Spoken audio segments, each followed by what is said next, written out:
સૌથી પહેલા એક ચેતવણી, તમે જે સાંભળવા જઈ રહ્યા છો તે માત્ર એક તર્ક હોઈ શકે છે, તથ્ય નહીં, પણ ક્યારેક ઇતિહાસના સૌથી કાળા સત્યો અફવાની આડમાં છુપાયેલા હોય છે.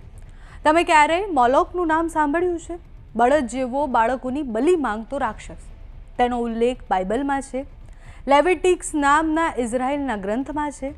આ એપ્સ્ટીન ફાઇલમાં આખી દુનિયાના જે ઇલાઇટ્સ લોકો જે છે એ કદાચ આ મોલોકને ગમવા માટે આવા ભયાનક ખેલ રમતા હતા.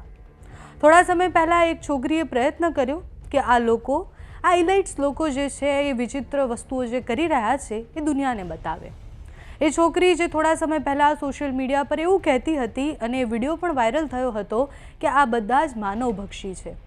એ છોકરી, તમે એને જોઈ હશે અને હવે એ છોકરી ગાયબ થઈ ગઈ છે. પહેલાં તો આ ઇલાઇટ્સ લોકો એ કોણ છે, એટલે એ શું હોય? તો ઇલાઇટ્સ એટલે પૈસાદાર બિઝનેસમેન નહીં, પણ એક આખી એવી દુનિયા જે મોલોક નામના એક રાક્ષસની પૂજા કરે છે. આ લોકો મોલોકને એટલા માટે પૂજે છે કેમ કે તેઓ માને છે કે મોલોક તેમના અમરત્વ આપશે, અહીં દુનિયા પર શાસન આપશે અને પાવર આપશે. આમાં પોલિટિશિયન પણ છે, હોલિવૂડના મોટા સ્ટાર્સ પણ છે, રોયલ ફેમિલીઝના મેમ્બર્સ પણ છે અને દુનિયાની સૌથી મોટી બેંકના માલિકો પણ છે. આ એ લોકો છે જે મીડિયા કંટ્રોલ કરે છે, જે સરકારો ઉથલાવે છે અને જે નક્કી કરે છે કે આપણે શું વિચારવું છે અને કેમ જીવવું છે. આ બધા એકબીજા સાથે પૈસાથી નહીં પણ ગુનાથી જોડાયેલા છે. દરેક જણ બીજાનું કાળું સત્ય જાણે છે. એટલે આખી દુનિયા અત્યારે એપ્સ્ટીન ફાઇલ અને તેની સાથે જોડાયેલા સેલિબ્રિટીઝના નામ અને તેમના સ્કેન્ડલ, બાળકોનું શોષણ જે રીતના કરતા હતા એ મુદ્દાઓમાં ચક્રાવે ચઢેલા છે. ત્યારે આ મુદ્દાને આખી દુનિયા કદાચ જોઈ નથી રહી અથવા જોવા નથી માંગતી એવું લાગે છે. એપ્સ્ટીન ફાઇલમાં સૌથી વધુ મહત્ત્વની એ જગ્યા કે જ્યાં આ ભયાનક ખેલ ખેલાતા હતા એ એપ્સ્ટીન આઇલેન્ડ. દુનિયાને લાગે છે કે આ આઇલેન્ડ એ અય્યાશીનો અડ્ડો છે, પણ આ આઇલેન્ડ માત્ર અડ્ડો જ નહીં, પણ ઘણા ધર્મોના પ્રાચીન ગ્રંથોના તમામ રાક્ષસોમાંથી સૌથી ભયાનક રાક્ષસ મોલોકનું મંદિર છે ત્યાં. અને એ મંદિરમાં પૂજા માટે દાખલ થવા માટે તેમને શુદ્ધિકરણની ખૂબ જરૂર હોય છે. એ શુદ્ધિકરણ કેવી રીતના થતું હશે? તો મોલોક બળદ જેવો દેખાતો ક્રૂર રાક્ષસ હતો, જેને રીઝવવા માટે રેડ હૈફર જેવા તંત્ર મંત્ર કરવા પડે છે. રેડ હૈફર એટલે કે એવી દુર્લભ સંપૂર્ણ લાલ વાછરડી જેના શરીર પર એક પણ સફેદ વાળ ન હોય, જેને ક્યારેય કોઈ કામ માટે જોતવામાં ન આવી હોય. પ્રાચીન માન્યતાઓ મુજબ આ વાછરડી એક ખાસ જગ્યાએ લઈ જઈ અને તેને જીવતી બાળી નાખવામાં આવે છે. એવું માનીએ કે આ વાછરડીને આખરે પાણીમાં મિક્સ કરી, એનું જે રાખ હોય છે એને પાણીમાં મિક્સ કરીને મિશ્રણ કરે છે, જેમાંથી જે લોકો શુદ્ધિકરણ મેળવે છે એવી વાતો છે.